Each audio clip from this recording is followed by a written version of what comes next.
Hello everyone and welcome back to Knowing Wheel episode 94. Yesterday, of course, it's our tribute show to Pascal Wehrlein, to probably about the 6 of you listening out there that remember him back in Formula 1. I'd honestly still argue he's probably the driver I'd most, or up there for a driver I'd most like to see come back into Formula 1 who didn't get a fair shot.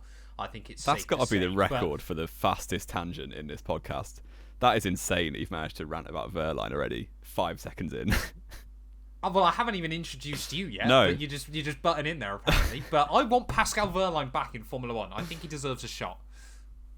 Yeah, I would agree with you. But hello, everyone. I'm here. Since Pascal Wehrlein's got more of an introduction than me this week. So That has got to be, I think, one of the sloppiest intros we've ever done to the show. But, you know, 2023 was, we're still trying to get back into the new year, aren't we, Jamie? We've got a few things to talk about today. Of course, as is always the case with the show, we do a podcast. We record on a Monday, it goes live on a Tuesday. And then I think it was last Tuesday morning, Andretti and Cadillac confirmed, or it might have even been last Monday night, wasn't it, that they were going to be teaming up. it was certainly within 24 hours of Formula recording that there was massive F1 news about 11th team dropped. Classic. It's just always the way, isn't it? I mean, have you actually seen as well? We'll discuss it in just a moment. About I think it's Panthera as well that are apparently going to try and enter into Formula 1. So, yeah, of course, let us know then down in the comments below what other exciting news you think will have come out before the show goes live, but after we've recorded, because there will be something crazy that gets confirmed tomorrow morning. But, yeah, let's jump into it then, Jamie. Cadillac and Andretti teaming up for 2020, well, we don't know when yet, probably 2026. Indeed. And we obviously have heard rumblings of Andretti coming to Formula 1 as a brand new team. Kind of coming back, isn't it? Bringing an old name back, yeah, it's a bit weird. A bit like the Team Lotus back in the day. But yeah, it's good news all round for F1, apart from for the 10 teams, because they're always a bit negative towards this kind of thing, because it basically means the money gets shared a bit more thinly. But yeah, for everyone else, it looks like they're gaining credibility, which is good news. And hopefully nothing blocks their path to Formula 1. So you're all aboard getting Andretti in, are you? Absolutely. Get them in. Another American team. Fair enough.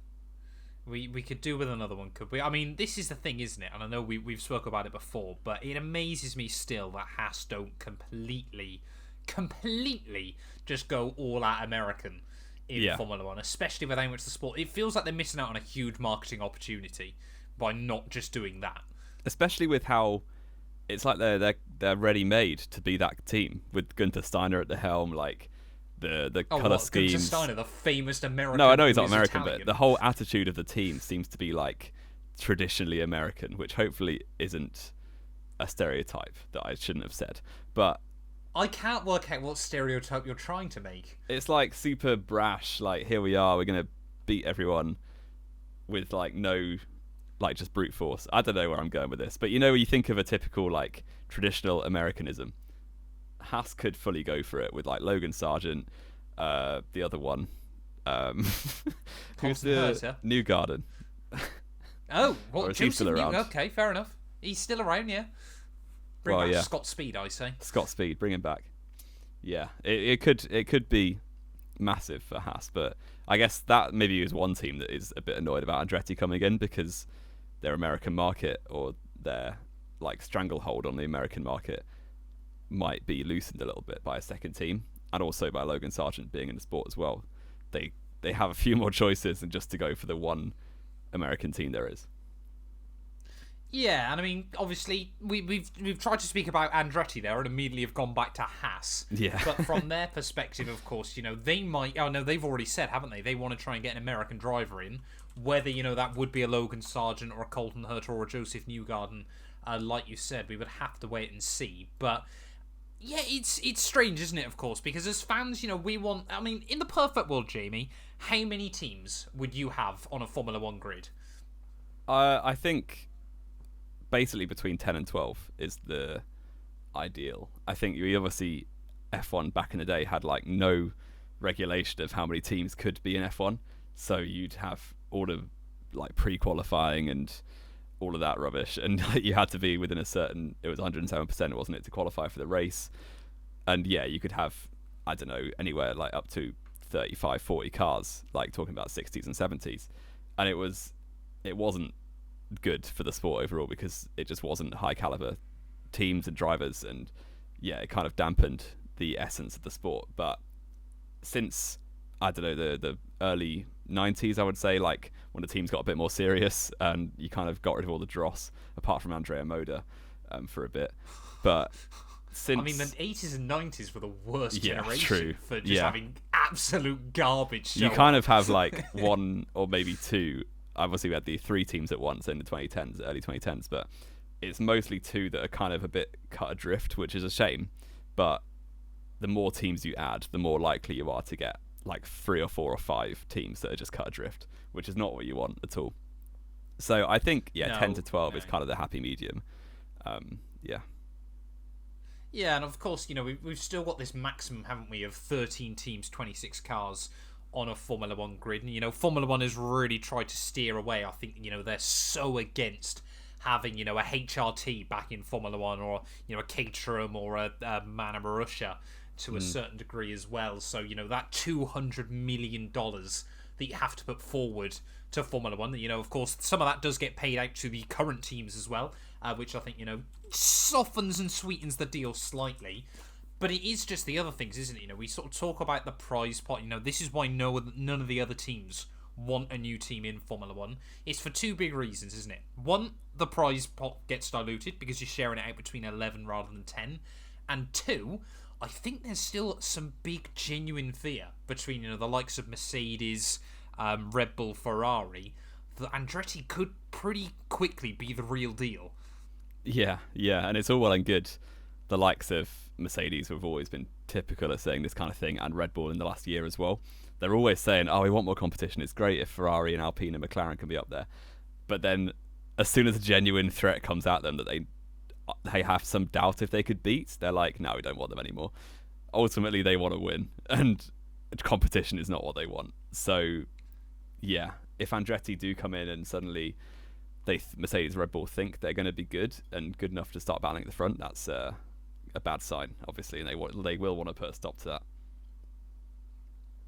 Yeah, exactly. And of course, even going back to, you know, the prize pot and things like that, you know, I've already seen a couple of, you know, hints towards other teams going, well, everyone could get the same amount of money as they already get if Ferrari got rid of their historic bonus. Yeah. But there still seems to be this belief that, and I don't know about you, Jamie, but there's this belief still, isn't there, that if Ferrari didn't get that bonus anymore, that they would still pack their bags and go home. And I'm not convinced you didn't. No. Well, the thing is, no, exactly. I watched a video a couple of years ago, which I don't know if it still is the same as it is now, but the historic bonus isn't just for Ferrari, it's for all teams that are over 25 years old, as I think it's 25 years anyway, it might be less. But that's all the teams apart from Haas, because it's in all their guises if they're over 25 years. There's two separate ones, I think. Or there's technically, it's bizarre the way F1 prize money works, and of course we won't go fully into it today. But Ferrari automatically get a bonus that means no matter where they finished, I think they're guaranteed to earn at least the second. Like, even if they finished last, they'd still earn the second most out of every team. Williams also get a tiny bonus in comparison, which I think is known as the heritage bonus. And then, to be honest, I was unaware of any other teams apart from the 6-year bonus. Is it which 6 was years? just Maybe it is. I think it's 6 years, so even Haas now are going to be onto that in 2023, where it's just based on your average result at the end of each constructors season over those last 6 years, which of course every team now is getting as well. So you kind of think Williams probably desperately need that money. Ferrari really don't. If you're in the FIA and you're sort of looking at it, you know, Ferrari, of course, you know, they came from a $500 million a year budget a couple of years ago to $135 million. That money's not just disappeared. Of course, some of it's gone into the LMDH program and things like that. And their wages are still separate to that as well. Exactly, the wages are still separate. But surely you think, even if you were at risk of losing Ferrari, Audi, Porsche, Cadillac, Andretti. Do you need them? Does kind of balance it out a bit, doesn't it? Yeah, a little. And yeah, obviously, we've seen in the past the FIA are basically run by Ferrari or ex-Ferrari personnel. But that kind of, I mean, it still is the case in terms of personnel, but they don't seem to have them in their pocket quite as much as they used to. So, yeah, I wonder if someone's going to pull the trigger at some point and just confront Ferrari about getting rid of this money. But we'll have to wait and see. Yeah, it is. I mean, I don't think it's going to happen. Well, we'll say this now, and it'll happen tomorrow. Yeah, this is the breaking news that happens this Ferrari morning. will leave the sport, yeah, before tomorrow. But, you know, there's been other talks about, haven't there, about Cadillac and Andretti. Of course, Andretti, the first big hurdle was proving that they'd have 200 million to get into the sport. They proved that. Teams kind of squashed their hopes and went, we're not interested. The FIA then said, right, you've got to have manufacturer backing. So they've turned around with Cadillac. And I don't know whether you noticed this as well, Jamie, but of course, you know, that was absolutely the biggest news in Formula One last week. Nothing about it on Formula One's website. Nothing at all. Yeah. It's still quite clear the way Formula One feel about it. I think it's a bit bizarre because I did see some articles from Mohammed bin Sulayem, the FIA president, who basically said he's really surprised by the negative reaction from the teams. Like, he doesn't know why the teams aren't more open, which, I mean, obviously we've just explained and expanded on the reasons why the teams aren't more open, but it's good signs for me at least that the FIA president is a fan of having a new team, even if it's going to take a while for that to trickle through the FIA and into the teams themselves. Yeah, exactly. And it's difficult, and it does already feel like there's a bit of a grudge match going on. I mean, it is quite funny if you go through his tweets. Half of them just seem like notepad rants that he's put on Twitter, which is quite funny, to be honest. But, you know, it is quite good that, you know, we've got someone vocal, and it does genuinely, you know, when you get moments like that, it does feel like he's genuinely there for the fans of the sport as well, rather than just making sure that the teams are happy. Sometimes he makes dodgy puns at the awards shows and things like that, but that was still uncomfortable viewing looking back. But there's been this talk, hasn't there, that are Cadillac just kind of going to be a placeholder name that Andretti, you know, a bit like Alfa Romeo with Sauber, isn't it? You know, they haven't really actually contributed a lot other than just being a title sponsor. Well, yeah, it could basically be like a Trojan horse for Andretti getting in. They told them they need to get a constructor, so it's like, here you go. And they're not actually going to do anything. It's just like lip service, basically. But that could be the case. Like in a few years' time, they could find a different American manufacturer, or maybe just like get rid of the manufacturer and go back to like what Sauber have intermittently been, just a like an independent works team. But yeah, we'll have to definitely wait and see. I don't see, like, you know, with the likes of Audi and Porsche, like you kind of see for rumblings for ages of those kind of manufacturers wanting to get in. You haven't really had that with Cadillac. It's kind of like came out of nowhere. So maybe that's a sign that they don't want a Formula One project of their own, but they're happy to back someone else's. Yeah, exactly. And I mean, this is the thing, isn't it? I think I don't know, of course, whether it's the same in the US as well, but I think in Europe we kind of just view Cadillac as this big SUV brand that does nothing else. But they're on the LMDH hype train. Let's not forget that as well. And their LMDH car does look incredibly strong. You know, I'm very, very excited for Daytona 24 when we see a few more of these cars running in more serious fashion. You know, they're really trying to rebrand themselves at the moment, and I think Formula One could be a fantastic avenue for that. And will I be turning around and picking up a Cadillac anytime soon? Probably not. But, you know, we did see this brand shift with Mercedes, didn't we? When they came back to Formula One, you know, 10, 15 years ago, Mercedes weren't really that big of a car company outside of Germany. Of course, they were still very big, but the way they've been able to turn it around using Formula One branding has been nothing short of a miracle over the last 10 years. Yeah, definitely. They're so much bigger now than they were in 2009 before they joined, and that is, in some degree down to Formula One, and maybe other manufacturers are picking up on that. Yeah, exactly. Interesting times ahead. So, Jamie, let's say then, as the big news tomorrow, that we're both in a coma, we wake up in 2026, we do episode 95 and Knowing Wheel. Will we be talking about Andretti Cadillac on the grid? Yes or no? I optimistically think yes, actually, which is a nice surprise because F1 is usually very negative. Yeah. The amount of times we kind of talk about a team and then just nothing happens from it. Which leads us on nicely, I think, Jamie, to Panthera, the other company that want to try and make it into Formula One. Have you heard much about this? I hadn't heard about it until one of my mates mentioned it to me when I was at the pub last week, because we're British. I don't believe that story at all because you don't have any friends. Okay, fair enough. And especially not at the pub, but there we go. I mean, this news story screams US F1 or Stefan GP. Honestly, it's weird though, isn't it? Because so what I'm now having to just read an article about it just to make sure that I've got my facts correct. But they want to be Panthera or Panthera, I don't really know for sure. Panthera Asia Formula One team. Now, Asia again is another. I mean, we spoke about this last week, didn't we? About where could replace Shanghai for the Grand Prix. There's a huge, very big potential Asian market for Formula One still.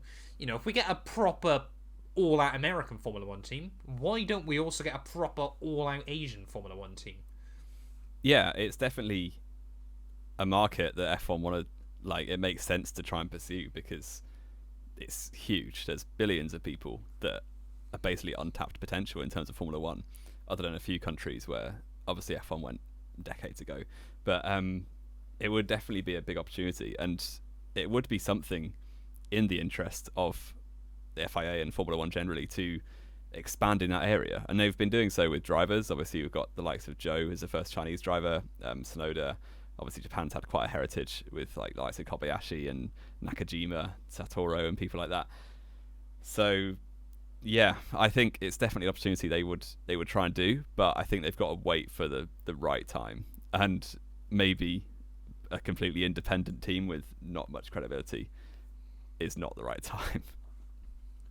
No, but I think, you know, the FIA Formula One, they'll probably do a lot of rigorous checks because, again, you know, like we said, they don't want a US F1, they don't want a HRT back in the sport. So I feel like, again, if you can afford to put that 200 million up front, even if you have a couple of really bad years to start off with, you are, you know, sort of 3-4 seconds off the pace. If you've got that cash flow coming in and you've got that access, maybe there's still a bit of hope that we could get back up to 24 cars in the future, because it's quite important as well. Panthera have said they're not trying to fight Andretti over one seat on the grid. They want to fight with them for 2 seats on the grid, or 4 technically, but you know what I mean. Yeah. And it would be a big thing for F1 if they had an all-out Asian team, because obviously we've had Honda in the past and Toyota. It's Japanese teams, but outside of Japan, I'm not sure. Like, there's never been a Kia Formula One team, for instance. So, yeah, it would be big if a team from Asia outside of Japan could make it. That would be massive. I mean, there are still, speaking of that, subtle things here and there. And again, you know, this could, we don't sort of know a huge amount, like I said, about Panthera. Hyundai, you know, they've ummed and ahed. There's been quiet rumblings around the place, and Hyundai, I tell you what, are doing magnificent work elsewhere still at the moment. It would not surprise me if, you know, they kind of ended up in a relationship similar to Cadillac and Andretti down the line. You never know. You just simply never know. But let's move on then, Jamie. We've spent a lot of time talking about potential new Formula One teams, you know, the big news of the week. One that might have gone slightly under the radar for a lot of people was Portimao. I don't know if you saw this. It's been a little bit cheeky over on the Instagram. I think it was yesterday at the time of recording this. They posted out a message. Let me see if I can just find it again quickly on my phone. Wishing Lewis Hamilton a happy birthday. But also saying, rather, well, some would say cryptically, some would say absolutely just trying to make it obvious, that he's the only winner of the Portimao Grand Prix so far. That's an absolute classic social media manager having an absolute laugh there. Yeah, I've heard a little bit about this because, I'm thinking of going to a Grand Prix, which maybe I can't go to now. I don't actually know, so Portugal could be one that I go to instead. but yeah, that's up in the air. So I had heard a little bit. It logistically makes somewhat sense, but also for the planet it doesn't. We kind of spoke about this last week. But what's the race after? It's Asian, Azerbaijan. Yeah, it's Baku. So to go from Australia completely across Europe to then go back completely across Europe, yeah, I mean, obviously the whole calendar could do with a reshuffle, but this is just another like tip of the iceberg, I guess, that doesn't really make sense logistically, if I get the words correct. But in terms of suitability for an F1 race, we know it's got good recent history as well. It's a good track, drivers love it, good facilities, and yeah, why not? And you never know, I could be in Portugal in a couple of months' time, hopefully. Should we go Portuguese Grand Prix? We'll do no and wheel on site. We could live after show.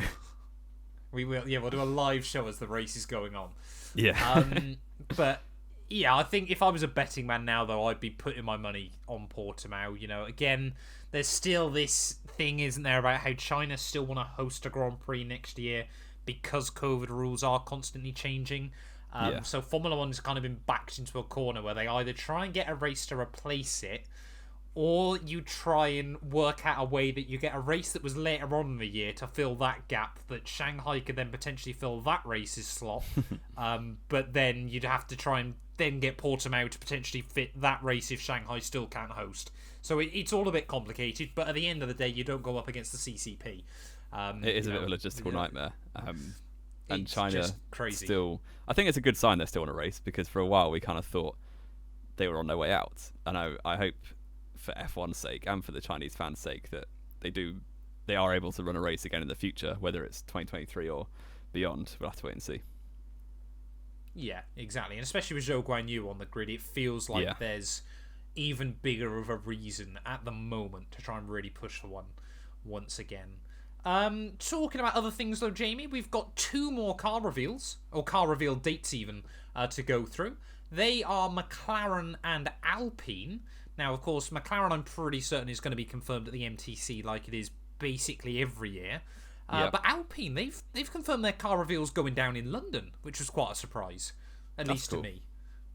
Yeah, I don't really know why. They usually do Viri or Enstone or both. But yeah, Alpine traditionally do like a stock style car with but obviously we're not aerodynamicists, so it doesn't really matter to us. But McLaren usually is the real car, so that'll be the kind of the first confirmed so far date of us seeing a real 2023 car with all of its bells and whistles, and we can watch other people tell us what all of them do, because all we can do is look at the colour and go, oh look, it's orange, like every year. But there'll be we'll get videos out for them hopefully, as long as one of us doesn't book a holiday or something, which I haven't told Matt about yet, but there we go. Fair enough. But yeah, McLaren, their car reveal is going to be on February 13th. Of course, then we've got Ferrari on the 14th, and Alpine is on February 16th, which I don't think... So McLaren, does overlap with Aston Martin, but Alpine looks like they've got a free date as of now. The other thing we kind of wanted to speak about then, Jamie, wasn't it, before we wrap up the show today, was... we're starting to look in towards 2023 now. Most things are kind of, apart from the actual cars and the pace, a lot more things are kind of getting set in stone. 3 drivers under pressure then, as we head into the new season. We've kind of, we spoke pre-show, just having a bit of a look through. We've picked out 3 names that we think have really got to try and deliver in 2023. Jamie, give us the rundown. Yeah, so it feels like we made one of these lists last year. I think we may have done, or at least mentioned it in 2021 as well. Maybe mid-season that was, but every time we do this, it feels like we mention Yuki Tsunoda, who is the first driver that we think is under pressure this year. Along with that, we've got also Zhou Guanyu, it pains me to say it, is probably going to face a bit of pressure for that Alfa Romeo / Audi seat. And also, if I remember the other one, Sergio Perez at Red Bull, of course, having a bit of heat from the third driver, although If Ricciardo's just there to earn money and have fun, then maybe not. But we'll have to wait and see. But yeah, I'll start off with expanding a little bit on Tsunoda. Yeah, obviously Toro Rosso / AlphaTauri have always been an absolute pressure cooker for young drivers, and Tsunoda feels a bit of a placeholder at this point, kind of like we were saying about Gasly, but Tsunoda is, in my opinion, worse. Like, he's kind of never really kicked on. Obviously, he's going to his third season.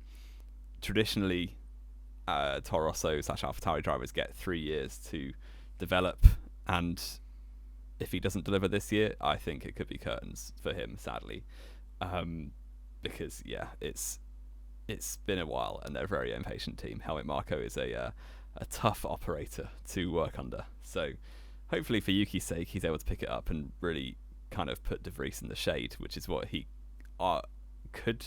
If he does that, I think he's safe. But the way De Vries came into Williams and delivered fairly well, obviously it kind of was the perfect storm of that weekend, as we've said before.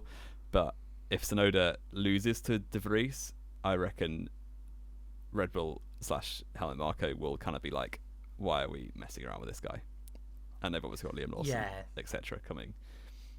Exactly, and I think this is the thing, isn't it? You know, when you sort of look at Yuki Tsunoda's time, it's been very, very weird, of kind of the perfect storm and also like bizarre as well, isn't it? He's had like the absolute quintessential young Red Bull Junior career, but also in like a completely wrong way. So, you know, ran a decent Formula 2 campaign all the way back in 2020, wasn't it? Now that seems like a worryingly long time ago, all of a sudden. You know, finished third that year, got promoted up into Formula 1, one of the 3 rookies to, of course, get promoted up ready for 2021. Delivered fantastically in his opening Formula 1 Grand Prix, but then kind of admitted throughout the entirety of that year that he wasn't quite prepared, ready. You know, he could have done with a second year in F2, you know, build up his fitness and things like that. 2022, he definitely spent more time a lot closer to Pierre Gasly, wasn't it? Yeah. And then has kind of maybe been a bit lucky that Pierre's gone to Alpine, so he's kind of taken up that senior role, if you will, within AlphaTauri. But I think unless he comfortably puts De Vries away, it really is a case of seeing what those F2 drivers do, isn't it? Yeah, obviously F2 is traditionally like a breeding ground for Red Bull young drivers. Like the amount of, I think there were 7 on the grid last year. It's probably going to be at least, you'd imagine, 5 again this year. You've got Lawson in Super Formula, which is generally Red Bull's favoured thing for drivers to do in the gap between F2 and F1 if they need the gap. We saw Gasly do that. Van Dorn did it for McLaren, not Red Bull. If he does well in Super Formula, you never know for Liam Lawson. I'm still backing him for the AlphaTauri seat, even this late. So yeah, Yuki's got a lot of pressure and a lot of competition for that seat. Hopefully, the likes of Dennis Hauger, the guy in F3. What's his name? In F3. The guy who came like second in F3 was a Red Bull young driver, I believe. Not Jack Crawford.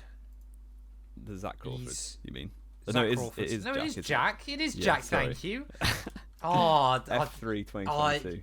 Google's going to sort me right. I know his name. I know it because he was the one that crashed at Monza, wasn't it? Zane Maloney. Ruined his own qualifying. Was it?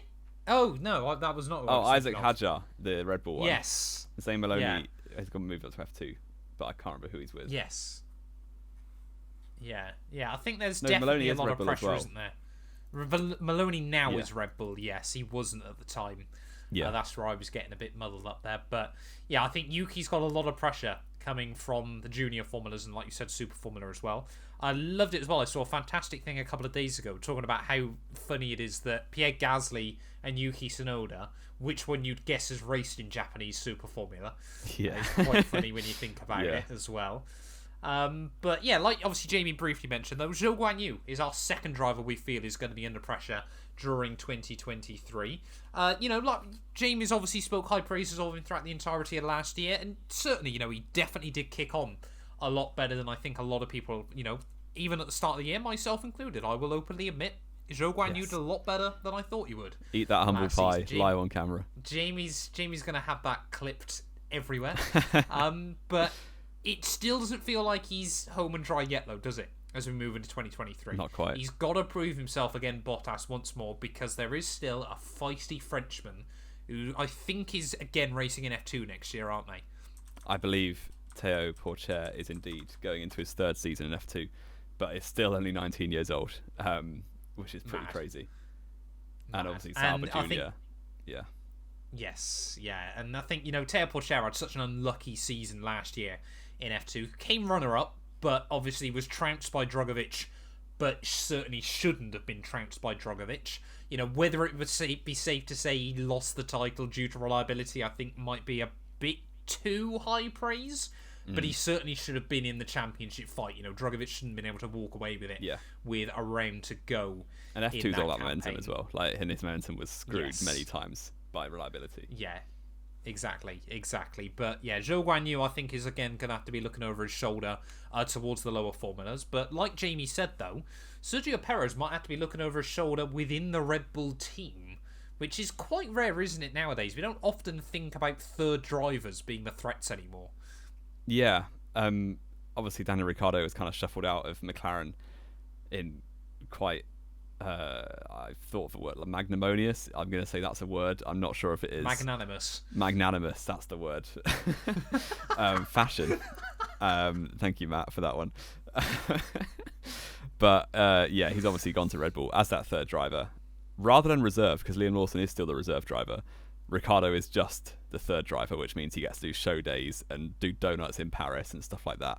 So, yeah, it's a bit bizarre that they've got a driver of his caliber, like Formula One race winner, like at one point, not even that long ago, like end of 2020, people would have had him in their top fives, like probably of that year, and top fives generally as well. So, but he finished top five that year, he did. He came fourth in the championship. Or was fifth, sorry. I thought Perez it was behind Perez, to be honest, yeah. Yeah. So the fact that he's now not got a seat and actually is within the Red Bull team, like, that's very bizarre and is probably quite uncomfortable for if you're a certain Red Bull second driver. Yeah, I don't know if Ricciardo will do enough like sim work and practice work and stuff like that to get back in, but like he's still got the desire. He was very open about the fact that it hurt to get kicked out of F1, so he clearly wants, or hopefully he clearly wants to come back, and if he puts the work in within Red Bull, doing all the sim work and all the necessary stuff you have to do, and Perez doesn't have a good year, if he's again like the traditional 6/10 off Max, which is pretty poor for a teammate, then yeah, there's no reason why they wouldn't put Ricciardo back in and just kind of go full circle back to 2018. And hopefully it works out a bit better this time. But I'd imagine Max has come a long way since then, so hopefully it wouldn't be quite as volatile as it was. Yeah, it's difficult, isn't it? Because I don't know if you saw this as well a couple of days ago, but Gunther Steiner actually confirmed that he did reach out to Daniel Ricciardo about a seat for 2023. I think Ricciardo was their first choice instead of Nico Hülkenberg to replace Mick Schumacher. So it does really make you wonder whether Red Bull have sort of gone, look, you sit this year out, you prove on the sim how close you are to Max still, get Checo out at the end of his contract, you might have a top seat again in 2024, and that's all that Ricciardo's really after. Would he match up to Max Verstappen anymore? I don't know for sure, but I would say crazier things have happened in the past. He was he did beat him in 2017, wasn't it? Yeah, but of course Max was DNFs. still like 13 by then. I feel like he could still be very close to Max though, and if we see Mercedes push on in 2023, if we see Ferrari get their act together, they might need a driver that's that close to Max again, rather than sort of a half a second, 6/10 off like you mentioned. Yeah, and I think Max would prefer having Daniel back, just on a personal level, but I don't think he's going to lose sleep over it if Perez does stay as his teammate, to be honest, because he'll probably trounce either one of them, in my opinion. I think, yeah, the other big question, isn't it, is still, will we see the revenge arc of Sergio Perez in 2023? Absolutely not. That could... No, don't get me wrong, I don't think he'll beat Max. I'm not suggesting that for a second, but could we see him, if he's told to let Max buy a bit more, could we see him go, actually, you know what, lads, I'm alright? Yeah, I think we could see that a little more, but if he does do that, he's even more at risk of Ricciardo coming for his seat, to be honest. So he might play his cards safe. Very, very true, Jamie. I think we've gone through everything we needed to, though, today if I'm not mistaken.